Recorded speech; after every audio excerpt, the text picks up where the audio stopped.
Hi and hello, this is the Bobcast, episode 1, brought to you from my studio, aka my office, aka the guest room. I mean, you live in the city, you put those AKAs in, makes it seem like you have a lot more room than you do. AKA a conservatory, because I always wanted to have a conservatory. Clue makes you think that. Anyways, episode 1, predictions, because no one really wants to hear about my team, the Orioles, and that includes me. So, predictions. We will start, of course, with the AL East. Who's going to win it this year? AL East, also known as the AL Beast, also known as the four good teams in Baltimore. My predictions for the 2012 season to win the AL East is the Tampa Bay Devil Rays. Now, yes, Tampa Bay is saying, but they choked last year, blew the wild card, and yes, you're absolutely correct, but the two teams on top, that were on top of them, the Boston Red Sox and the New York Yankees, didn't really get that much better, but Tampa Bay, they did get better, and especially when you include the midseason acquisitions from last year. Hamilton, huge steal, but they got Hamilton, Prince Fielder, pitching. I think Tampa Bay's team to beat in the AL East this year.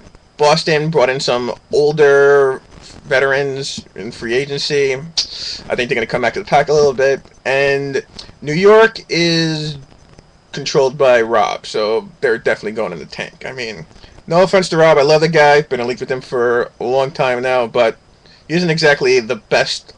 There's not the best luck with these kind of things, which I think it's his fault, really, because let me put it this way. Rob, his icon thing on his AOL Messenger was the thing of Lindsay Lohan. Okay, started Lindsay Lohan when he put that thing up. Sweet jailbait, whatever you want to say about her. She was a hot piece of ass. Although there is a woman who might be seeing this, so she's whatever. And now Lindsay is what she is. Okay, and you look at his screen name, C. Benoit. Need I say more? He isn't exactly the best guiding rod of what happened. So I look for New York to fall back to the pack a little bit this year. So again, Tampa Bay, winners of the AL East. Okay, AL Central. AL Central, laughingstock of all of baseball, including little leagues and other leagues. But this year, AL Central, a lot meatier, a lot better. Team that's going to win it though is Minnesota. Once they signed Darvish and the other Japanese guy, I had Minnesota winning it. But with the moves they've made since then, only solidified it even more. I mean, Stubbs and Herrera they brought in from Cincinnati. That was a good trade, especially Stubbs with some Stubbs made better. Of course, bringing in Jay Bruce, that's a huge move. Although they might, I don't know, it was a good trade for them, but yeah, they definitely improved the most. Going to take the AL Central.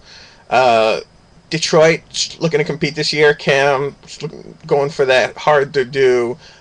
Worst, trying to rebuild, going for the top pick to the next season, trying to win. But with that Guerrero trade, with the guys he added, Sanchez, he's as a beast of a catcher. He probably will be able to compete this year, but Minnesota's got too many horses.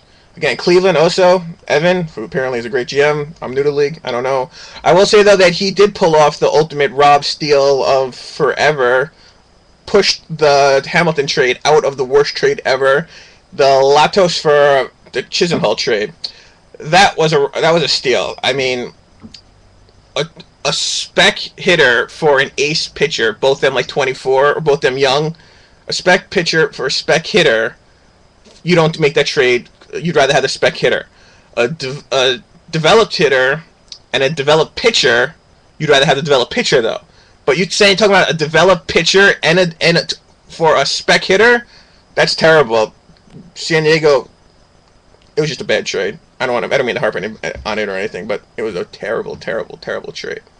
Anyway, so Minnesota winning the Central. Moving on to the AL West. AL West, it's a little bit tough because Oakland, I don't know really how they did it last year. Smoke and mirrors to me. Granted, they're run by a fellow Yankee fan, and we are the smartest, most handsome people around, but I don't know how he managed to milk every win out of that team that he did. The Sizemore trade didn't really work out for him. I mean, Sizemore had like 210 for him, but Sizemore righty lefty. He's better now. I do a lot of talking with my hands, I realize, as I'm watching this, which is not a good thing. Anyways, yes, so my pick to win the AL West is Seattle. Why Seattle? Seattle had an okay season last year, but they got the two horses top of the rotation, King Felix, Cy Young winner, and Pineda. They have young hitting, and Ackley and others. I mean, Seattle is stacked for the future. I mean, which really, if you had to pick, like, if you had a fantasy draft, you could pick teams, like, whenever you restarted the league.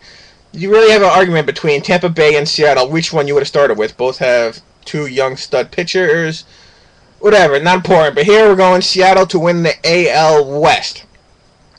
Moving on to the NL East. NL East, I'm going to go with a pick that I don't think most people have. I'm going to take the Philadelphia Phillies to win the NL East. Now, Atlanta had a huge year last year, 100-plus wins, ran away with the division. Philly was kind of terrible. Philly pulled off something that I've never seen before, at least for most of the season. I don't know where they finished, but scored the least amount of runs in the league and gave up the least amount of runs in the league. I mean, when you have Doc anchoring the staff, it's a good reason why that happened, but still, scoring the least, giving up the least, kind of incredible. But that worked out for them. It didn't work out for them, but I feel this year hitting it's got to be better. Even though they did trade away Howard and Cole Hamels recently, but I think Philly's going to win it this year. Atlanta's going to come back to the pack. The Mets, I don't really think the Mets 85, 86 wins. So that should be good for them, I think. Yes, Washington now has Strasburg up, or at least they should. I keep talking with my hands like this. Anyways, yes, so Philly win the NL East. NL Central. NL Central, interesting again, really a two-horse race between Pittsburgh and Chicago. Chicago got the gold off their back, won the World Series, but I'm taking Pittsburgh to win it. Between a full season of Miggy, going to be crushing the ball. So you have him for a full season, plus you have TJ's going to have about 70,000 points to be able to spend on guys. And yes, Cole brought up mid-season. I like what Pittsburgh's been doing. I think Pittsburgh is going to take the Central. Actually, you can put that down. That's my stone cold lead pipe lock of the century of the week. And that just leaves the NL West. NL West, I'm going with the flashy pick. I'm going to take Arizona to win the NL West over a tight run race against San Francisco. Mainly to piss Mike off, maybe, but Arizona's got the horses now with Vato, who did just get hurt, brought in Hamels, a lot of good things they're doing there. Man for man, San Francisco might just have a slightly better team, but the man that's running San Francisco is Mike, as I said, so he will absolutely find a way to mess it up. Take the San Francisco Giants to win the NL West. Okay, World Series pick, just so I have it down on paper here. I'm going with the Tampa Bay Devil Rays over the Arizona Diamondbacks in a, what would that be? I guess that's whenever the expansion World Series it would be. Two teams with really, I don't need a ton of fans, but whatever. So yes, Tampa Bay over Arizona in 6. Mark it down. I'm good for it. It's good. And so ends the first Bobcast. Yeah, this is way easier than writing. Anyways, okay, I will be seeing y'all next episode when I discuss something else and piss off a different bunch of GMs. Peace.